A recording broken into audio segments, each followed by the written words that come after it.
And Zeus. Things look a little weird, but I think to frequent viewers of our show, you've seen it look like this before. Technical issues, so we're recording from our phones, both of us. But you know, I'm always recording from my phone, so I look the same. Right. Okay. I stacked my phone on two poker chip sets to make it a little higher. Before we started recording, it was like looking up at me, so this is a little easier to digest. Happy New Year's, by the way, from ZZ Talk.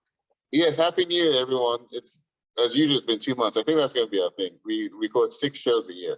We recorded in December, sir. It's been a month. Oh, it's December. Okay, good. So not as long.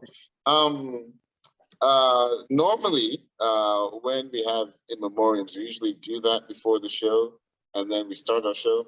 But the thing is, in the past month since we recorded, there've actually been quite a few high-profile celebrity passings, including pretty big ones in like just the last couple of weeks. Yeah. So we're going to dedicate a good portion of our first segment to that. And as a matter of fact, instead of doing like a top 5 like we normally kick off our show, Zeus made a brilliant suggestion, which is our top 5 is going to be our top 5 segments that we do during the show. So 1 being the in memoriam, 2 being the NFL season recap that just ended because today is January 11th. Well, regular season. Regular season, that's correct. 3 being the college football playoffs national championship game. There's a big grin on my face for obvious reasons. Something happened yet, or something? Something happened. Something happened. We'll talk about it. Go Dawgs. 4 being entertainment section, mostly MCU, but we've got thoughts on The Matrix as well and the Golden Globes. And then 5 being January 6th, the anniversary of the insurrection that happened on January 6th, 2021. We want to talk a little bit about that. Nice little event to close the show on. So good times. So with that being said, let's get into the in memoriam. I think the biggest one that happened first, and Zeus, I'll let you kick us off on that. But the biggest one that happened first, the biggest one that we want to talk about first was on New Year's Eve, 2021. Betty White passed away at the age of 99, just 3 weeks short of her 100th birthday. She's beloved, known by multiple generations. Is it the 12th? Her birthday was the 12th? I think 17th. 17th. Okay, so 1 week from today that we're recording. Yeah, exactly. So, Zeus, what were your thoughts when you heard about her passing? And what are your thoughts about Betty White in general? Betty White in general was America's. People say grandma. I'd say that was that was America's grandma. That was America. Everybody loved Betty White. I don't think there's anybody that could ever say that they did not like Betty White. I've liked Betty White since Golden Girls was on, I think, syndication, and I think we were around probably 8 or 9 or 10. Back in the day, I think our kids will miss out on certain things because nowadays they have their channels, like they have Disney Plus and Nick Jr. and all that stuff. Whereas back in our day, we literally barely had Nickelodeon. So sometimes you would to find something else to watch, you would flip the channels and you'd end up watching shows on syndication, probably shows that you shouldn't be watching at 10 years old. So basically the networks like ABC, CBS, all that stuff, during the day they would have shows catered to its kids, but during the night it would be for the adults or the whole exactly family. And then sometimes I enjoyed Happy Days, but sometimes I was like, let me watch something else, so I'd go to Golden Girls because that's even more hit. So it's not like the cable era now where everything's segmented. You can go watch your Nicktoons and stuff. So I get what you're saying there.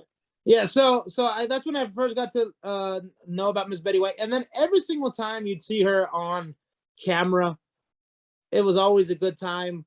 I remember one of my favorite clips of her was when she was in the movie with Sandra Bullock, and I think what song was she singing?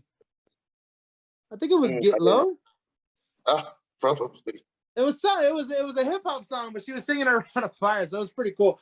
But anyways, Betty White was just beloved, man. I don't think you could. And then I think she was the oldest person to ever host Saturday Night Live, and it was and it all had to do with fan wanting her to do it because they liked her, and it was just by popular demand. So one thing that I posted on Facebook was like, Betty White left 2021 owning 2022 because honestly, I saw more RIP Betty Whites than Happy New Year posts on January 1st. Yeah. So she was just a boss, man. She was cool. Honestly, when you heard about it, I think everybody got sad. I was sad. Yeah. I was like, it was one of those. It wasn't tragic like, Chadwick Boseman, just because he was so young. And then we kind of expected it, but we didn't want it to happen.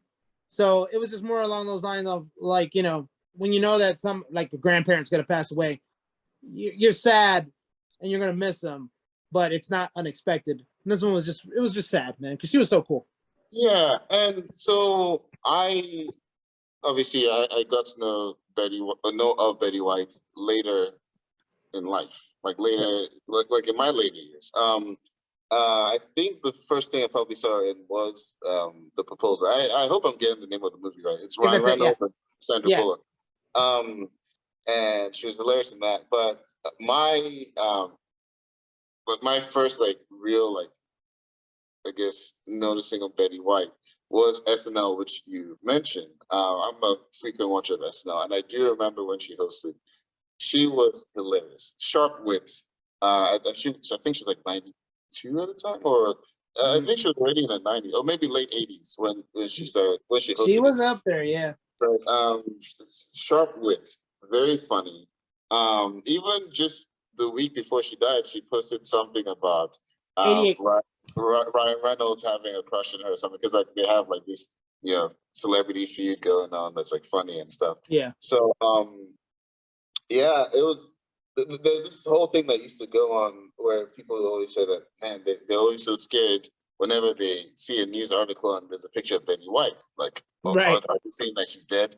But then it's usually just something like, oh, it's a birthday or this and that. But unfortunately, this time she did pass, just shy of her 100th birthday, as you said. But a beautiful life, beloved by many, as you've noted. So, R.I.P. Betty White, 99 years old. Not a second wasted. The next one is Bob Saget. No, the next one actually that happened was Sidney Poitier. He passed away. I'm not doing it. We're going in order of okay. Because the last one we'll talk about happened even before Betty White. But the next one I'll talk about is Bob Saget. We found out about it 2 days ago. So on the 9th of January, Bob Saget passed away at the age of 65. It actually posted on Twitter earlier that day because he had just done a show in Orlando, I think, a 2-hour stretch, and because he was doing a special for either for Netflix or HBO, and he was posting about just how good it felt. I guess he hadn't done a stand-up set in a while, and he was posting about how good it felt. And it's just such a shame that, he was found unresponsive later that day. No signs of foul play. It seems to have just been a heart attack, Yeah, hopefully, right? I mean, when I heard no foul play and no drug use, I was thinking, not, oh, good, he died of natural causes, right? But you're like, well, at least it wasn't something like that. But then you later on kind of like, until they release it, you're kind of like, I hope it was one like those Robin Williams kind of things where, he was hilarious or whatever, but in reality, he was depressed. Because, they say comedians are the most depressed people because they're hiding behind they're hiding behind the laughs. Yeah. I don't think he's like that. He doesn't seem like that. Because I think he had a loving family and, great kids. But, even having a loving family and a support system sometimes isn't enough. But I don't know if that was the case here. All we know is that no foul play and no drug use. Yeah. And I think your reaction is a natural reaction of like, okay, good, it wasn't drug use or whatever. Because I think part of it is we don't want to tarnish their memory with like, oh, they died from an overdose or whatever, Yeah. It's something that people struggle with, but at the end of the day, we still have this thought in our mind that it is a taboo thing to die from an overdose or from suicide or whatever. So It seems like it was just a heart attack. It's sad because now Bob Saget, I'm someone who like watched a lot of Nick at Nights, right? So like I'm a big fan of like things like Cheers. Man, I'm blanking. Oh, Boy Meets World, all that stuff. And I was a big fan of Full I'm House. sorry. I didn't think you said I'm blanking. I thought you said I'm black. Like you should be like, I'm black. I shouldn't be watching Cheers. No. I just said blanking on them. Blanking, gotcha. So I was a big fan of Full House as well. And so that's where I got to know Bob Saget. And then, you know, every now and then on like ABC Family, you would see old episodes of America's Funniest Videos. Funniest Videos, yeah. And just over the years, just seeing him. So it was pretty shocking to see that it passed. It was sad. R.I.P. Bob Saget, 65 years old. And I enjoyed Bob. I loved Bob Saget. I thought he was hilarious. Honestly, I think I liked his roast on Comedy Central because I think that was the very last roast before it became a little bit where the roasting kind of became volatile.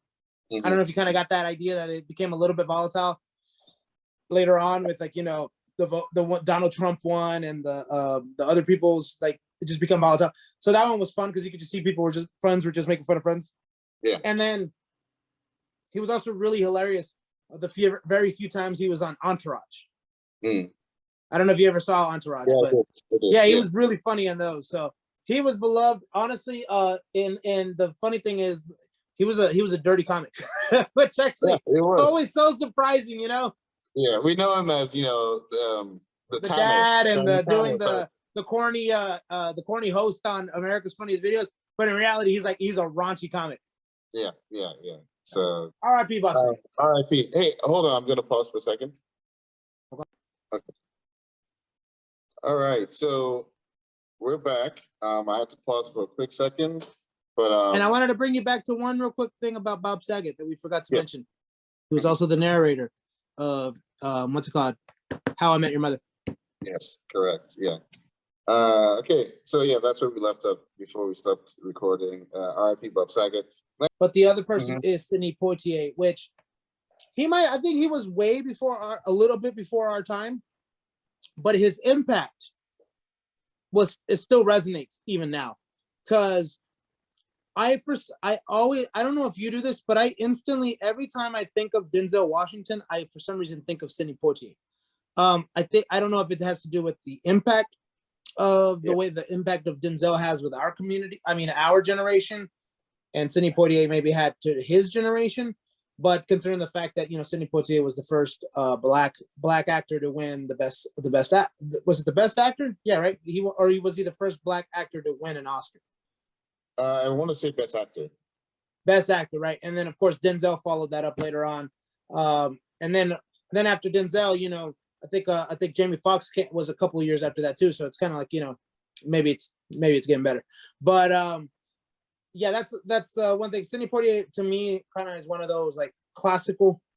He's just a classical actor, like before our time, because I think he retired from acting way before I was really cognizant of like movies, of watching movies and stuff. Yeah. So he is one of those like, you know, iconic figures, but mostly for like the generation like prior to us. As you mentioned, I think that is a very good comparison, right? He was like how we see Denzel Washington, right? You know, like that, almost like a regal figure amongst black actors, right? Yeah. So I wanted to point out his passing as well, because he is a mentor to so many. Jamie Foxx mentioned him during his speech when he won Best Actor at the Oscars. I'm pretty sure Denzel mentioned him as well. He's a friend to many of those. Oh, he's a friend and mentor to many of those actors. So for his contributions to theater and to the advancement of black actors in theater, Sidney Poitier, 94 years old. Rest in peace. Just wanted to add him in there. And the last one is he's not an entertainer. He's a politician, but this is a Georgia-based show, and I really wanted to point him out. Johnny Isaacson, he was a senator from Georgia. Was actually from the Marietta area, if I'm not mistaken. And he passed away at the age of 76 on the 19th of December, so just before the year was over. He was very well known and respected for his for a real commitment to bipartisanship, and he retired in I want to say it was 2018, or I want to say it was 2018 because he is who Brian Kemp replaced with Kelly Loeffler. So so when he retired, no, so 2019, I would say then he retired. And he gave a really fantastic speech during his retirement. It was quite brilliant, talking about how, you know, just how toxic the politics have gotten, and, you know, how we need to get back to, you know, disagreements, but not, you know, not hating each other and stuff. It's a brilliant speech. If you have a chance to watch it, you should also watch his speech that he gave when Biden was leaving the vice presidency, because he was officially leaving the Senate, right? Since the vice president is president of the Senate, and he and Biden knew each other for a very long time. And Johnny Isaacson's speech was really, really beautiful there. He was a very good speaker, despite his more humble appearance. So I didn't want to pass up this opportunity to say rest in peace, and, you know, condolences to the people he leaves behind, as well as the people left behind by Betty White, Bob Saget, Sidney Poitier. Anything to add before we wrap up the memoriam? No, man, that's our number one topic. So Okay. RIP to all those people. Now, before we get into the next one, I'm going to pause again.